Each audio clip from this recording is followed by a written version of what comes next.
Well, here we are. It's the end of 2020, the year that generated more memes than all of the 20 years before it. And for good reason. It was a very hard year. Absolutely one of the most difficult years we've ever been through. We took a beating financially, lost some money, but that's okay. That's why we have savings. We took a beating emotionally and mentally and all these other things. But we'll tell you, there was a lot of really good stuff that happened this year. So much so that I have compiled 20 reasons why 2020 is actually our best year yet. So one of the best things about 2020 is we quit cutting down trees. It's just so remarkable. We walked away from a service that used to bring in between 35% of our revenue at a minimum and 50% of our revenue at a maximum. We're not exactly sure where the number is because part of it is in this black box of services that were a pruning and removal mix. But either way, we're talking about a really substantial piece of our revenue. And not only did we survive, we've actually thrived. And what's so cool is that when we got out of removals, it just completely changed our paradigm. We exited from this box that's normal for our industry and walked into this whole new place that's never been done before. And all of the other 19 reasons I'm going to tell you about today all became possible because we quit cutting down trees. I could stop the whole thing right there, and that would be enough.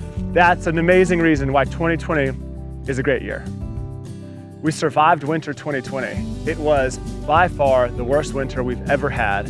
I'm sure part of that had to do with getting out of removals, but there was also some parts of that had to do with other things. Like we think that maybe there was just fatigue from tree work because 2019 was such a booming year, but we made it. I've never stressed so hard and I've never been so happy to see spring. Since we got out of removals, our returns have been the highest they've ever been. We're regularly seeing $95, $100, $105 an hour, numbers we never used to see when we used to cut down trees, which tells me we were probably losing money on tree removals, which also tells me we were probably actually paying people to cut their trees down, right? Because if you're losing money, that's what you're doing. So by getting out of that removal box, we're seeing high returns. That was really important to getting us through winter 2020. It was also super critical in getting us through COVID. As if winter 2020 wasn't already bad enough, the fucking floor dropped out in April when COVID hit. We have survived COVID so far, y'all. That's just amazing. Knock on wood for winter 2021. We got a PPP loan. What an incredible blessing. We still would have survived the year without it, but it definitely made for a much better year than it would have been without it. I am so grateful that we were one of the few fortunate companies that was actually given one of these loans. As a part of this transition, we've had to do a ton of cross-training. So I don't know if y'all remember about a year ago, but most of us weren't proficient on soil or pests or structural pruning. In just one short year, we've cross-trained the entire company on all of these things and more. That's pretty remarkable for 1 year. Once we got out of that bubble of removals, then one of the really major things that opened up in this new paradigm is this idea of, wow, we don't need multiple tracks anymore. We can cross-train everybody on the same platform. And so over the course of this year, we've built a platform that I know is the first of its kind. And it teaches somebody how to become a tree expert. It's not being done at any other company. It's not being done in academia. Like, this is truly a remarkable platform. I'm so excited about it. I don't know this for sure, but maybe one day this is something we give away to the world for free, or maybe parts of it for free to help train tree experts across the country. Who knows? But for now, this is a very exciting new platform. As we got further out of our old paradigm and further into all this cross-training and the new platform, something emerged that was really cool. It's this framework of soil as health, structure as strength. It's a really simple framework that's easy to communicate to clients. It's something that you can sell readily.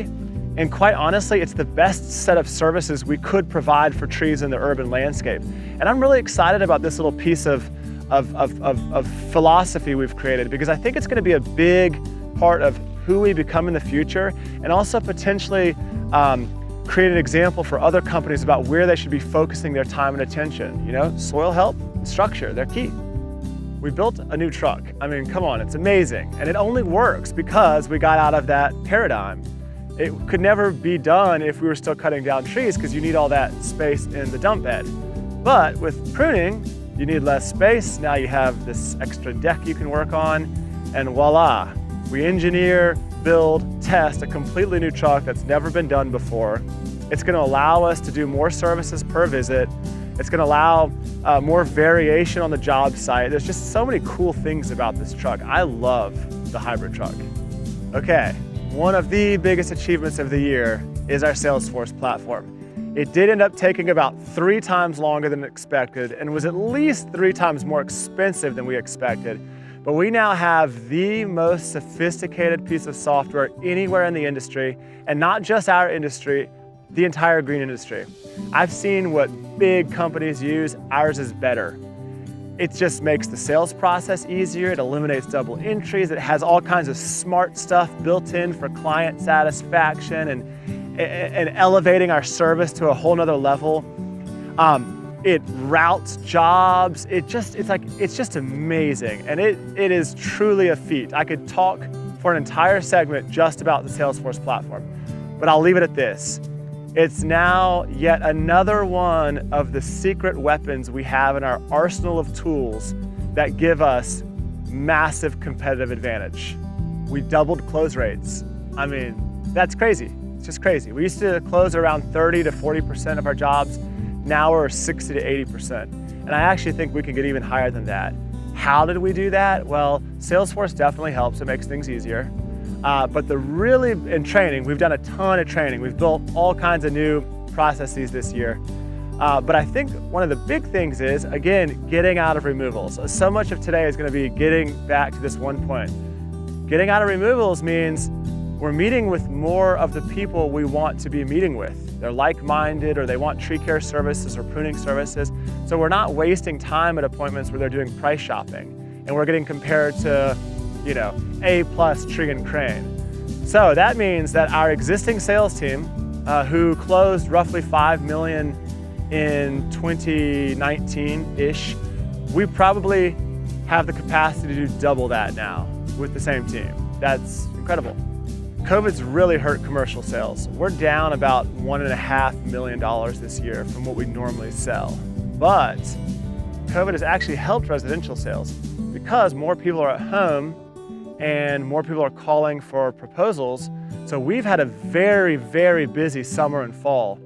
So much so that you combine that busyness with the higher close rate, and we have about 5 weeks of work on deck as of right now. That means we're 3 weeks booked in January, which puts us on point for being tied with our best winter position of all time. That's amazing. It took 4 years and 4 tries, but we are finally a certified B Corporation, the first in our industry. And it means we are who we say we are. We care about more than just profit. We also care about people, and we care about our planet. So one of my favorite things from this whole year is Project Pando in its new form. I love it, y'all. Earth-changing idea. This is the kind of thing that really can do some serious good for the planet. I love that it's volunteer-based. I love that it's open source. I love that people are so excited about it. I think this is gonna be a big winner.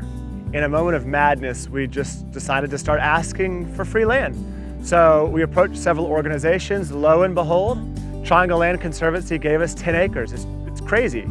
Who asks for land and gets it for free and so close to downtown Raleigh? But I will say, Project Pando is definitely worthy of such lands. Before 2020, I don't think we ever had a single news story about the company. Maybe some stuff here and there, but we had the ABC news story about getting out of removals back in January, and I had no idea how much traction a news story could possibly get.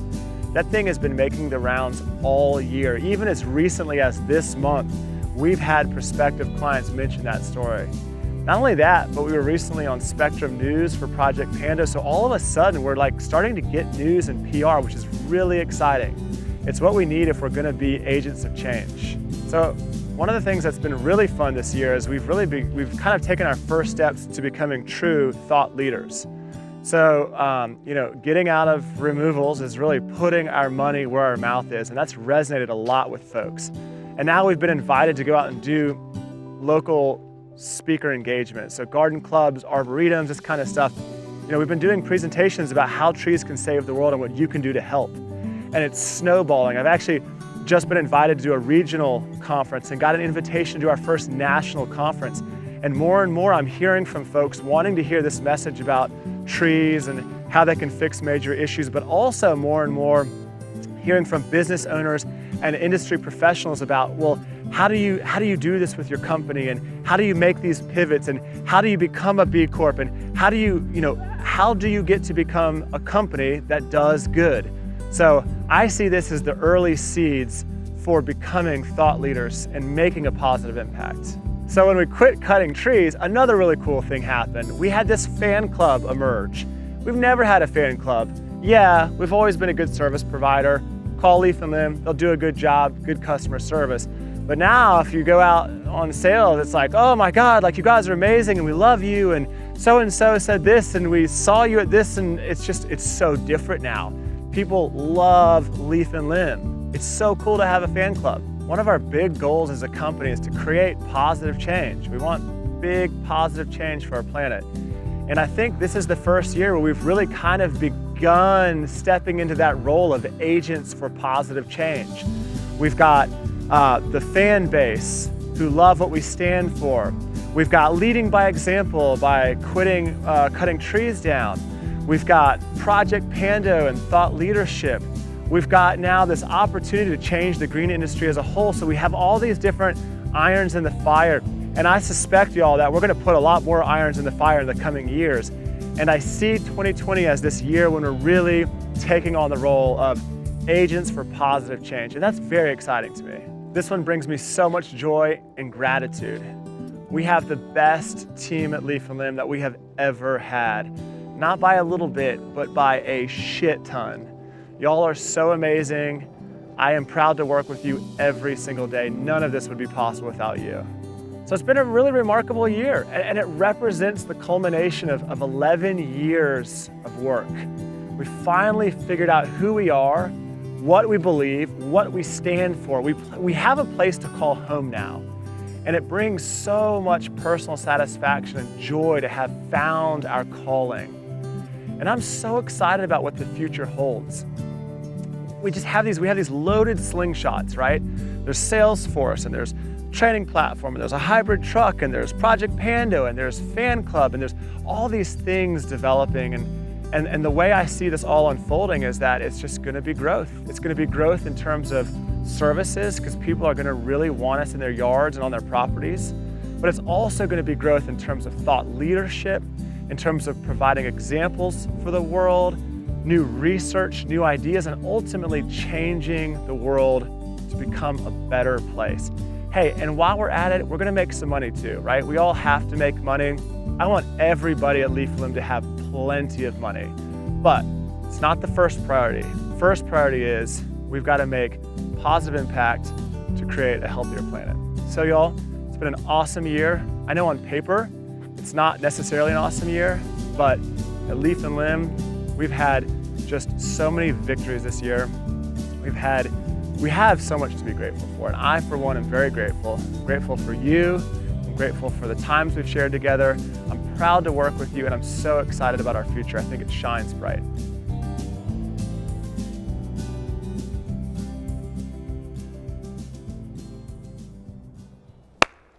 It took 4 years and 4 tries, but we finally became a certified V Corp. And now we have all these loaded slingshots. Like we have Salesforce, we have an entire track team running past us right now. Everything, all the right ingredients for being extraordinary. Probably one of the best ways to fuck up a scene is just to start